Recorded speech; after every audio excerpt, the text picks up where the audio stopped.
చెప్పు, ఇది లవ్వా అట్రాక్షనా? రోజుకి ఇన్ని వేల సార్లు తలుచుకుంటుంటే ఎవడన్నా అట్రాక్షన్ అని డెఫినెట్ గా లవ్వే. ఈ వయస్సులో ఒక్కో క్షణం ఒక్కో వసంతం, నా మనస్సుకి ప్రతి క్షణం నువ్వే ప్రపంచం.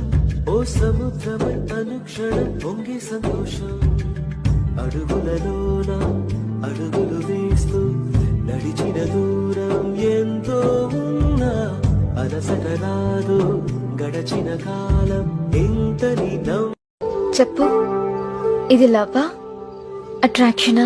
రోజుకి ఇన్ని వేల సార్లు తలుచుకుంటుంటే ఎవడన్నా అట్రాక్షన్ అని డెఫినెట్ గా లవ్వే. ఈ వయస్సులో ఒక్కో క్షణం ఒక్కో వసంతం, నా మనస్సుకి ప్రతి క్షణం నువ్వే ప్రపంచం. ఓ సముద్రమై అనుక్షణం పొంగి సంతోషం, అడుగులలోన అడుగులు వేస్తూ నడిచిన దూరం ఎంతో